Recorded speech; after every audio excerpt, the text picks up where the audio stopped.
আল্লাহ এবং বান্দার মাঝখানে যে গ্যাপটা রয়েছে, এই গ্যাপ অর্থাৎ আল্লাহর সাথে বান্দাদের পরিচয় করে দেওয়া, বান্দার সাথে সংযোগ স্থাপন করে দেওয়া, এটা হচ্ছে রসুলদের কাজ। সুবহানাল্লাহ বলেন না? এটা হচ্ছে কাদের কাজ? রসুলদের কাজ। এটা হচ্ছে রসুলরা এই কাজটা করে। আল্লাহ তাআলা বলেন, তাহলে এই যে রসুল যে দুনিয়াতে আসছে, কতজন রসুল আসছে? কতজন? নবী 1,24,000 নবী। কতজন? 1,24,000 নবী পৃথিবীতে আগমন করেছেন। আদম আলাইহিস সালাম থেকে ঈসা রুহুল্লাহ পর্যন্ত হুজুর সাল্লাল্লাহু আলাইহি ওয়াসাল্লামের আগে যারা ছিল, এরা একমাত্র তাদের কাজ ছিল আল্লাহর দিকে মনোনিবেশ করা এবং আখেরি নবীর যে আসতেছেন সেই সংবাদটা দেওয়া। সুবহানাল্লাহ বলেন না? শেষ নবী আসতেছেন সেই সংবাদটা প্রদান করা। এই কাজটা হচ্ছে কাদের? পূর্ববর্তী নবী যারা ছিল তাদের কাজ ছিল আমাদের নবী আসতেছেন, আগমনের সুসংবাদ দেওয়া। وَإِذْ قَالَ عِيسَى ابْنُ مَرْيَمَ يَا بَنِي إِسْرَائِيلَ إِنِّي رَسُولٌ مُصَدِّقًا لِمَا بَيْنَ يَدَيَّ مِنَ التَّوْرَاةِ وَمُبَشِّرًا بِرَسُولٍ يَأْتِي مِن بَعْدِي اسْمُهُ أَحْمَدُ।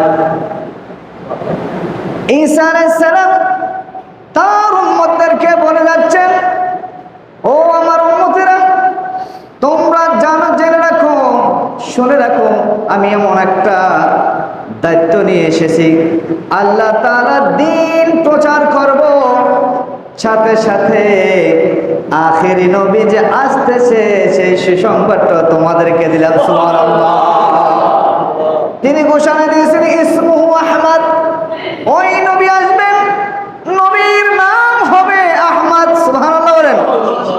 এইভাবে প্রত্যেক নবী আমার নবীর সুসংবাদ দিয়ে গিয়েছেন, রাসালাতের দায়িত্ব পালন করেছেন এবং সাথে সাথে নবীজির ঘোষণা দিয়ে গেছেন। সুবহানাল্লাহ। তাহলে নবী হচ্ছে 1,24,000, তার মধ্যে অধিকাংশই নবী, বাকিগুলো হচ্ছে রসুল। বাকিরা কি? রসুল এবং নবীর মধ্যে পার্থক্য আছে। আমরা নবী আর রসুল মনে করি একই। সকল রসুলই নবী, কিন্তু সকল নবী রসুল না। সকল রসুল নবী, কিন্তু সকল নবী রসুল না। একটু সহজ করে বুঝাই আমি। সকল মন্ত্রী এমপি, কিন্তু সকল এমপি মন্ত্রী না। কথা ক্লিয়ার?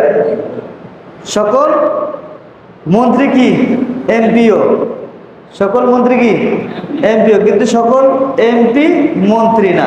ঠিক রেসালাতের পজিশন উপরে তাদের জন্য আলাদা কিতাব নাজিল হয়, সংবিধান, কিন্তু সকল নবীদেরকে কিতাব দেওয়া হয় না। আসমানি কিতাব নাজিল হয়েছে 104টি, তার মধ্যে বড় বড় হচ্ছে 4টি। কি? তাওরাত, জবুর, ইনজিল, কোরআন মাজিদ। রাসূল সাল্লাল্লাহু আলাইহি সাল্লাম আসার পরে সমস্ত নবীদের যত সংবিধান আছে, মানে কিতাব, সমস্ত সংবিধান আল্লাহ রহিত করেছেন। সুবহানাল্লাহ বলেন না? তো আমার নবীর পজিশন কি? আসা ইয়াবআসাকা রাব্বুকা মাকামান মাহমুদা, আমি আপনাকে মাকামে মাহমুদ দান করেছি। মাকামে মাহমুদ মানে কি? সেটা এমন একটা জায়গা আল্লাহ তাআলা দিয়েছেন, সেটা হচ্ছে প্রশংসনীয় স্থান। সুবহানাল্লাহ বলেন না? যেটা একমাত্র হুজুর সাল্লাল্লাহু আলাইহি সাল্লামই ওই জায়গাটা পাইবেন, আর কেউ পাওয়ার সম্ভাবনা নাই। 1%ও নাই, 1% নাই। এই রসুলের উপরে ঈমান অবশ্যই আনতে হবে। যদি আপনি রসুল বাদ দেন, আপনি ঈমানদার নয়, আপনি বেঈমান, আপনি কাফের। আর কাফের হইলে কুল্লু কাফিরুন ফিল নার, প্রত্যেক কাফের সে জাহান্নামে যাবে। কোথায় যাবে? জাহান্নামে।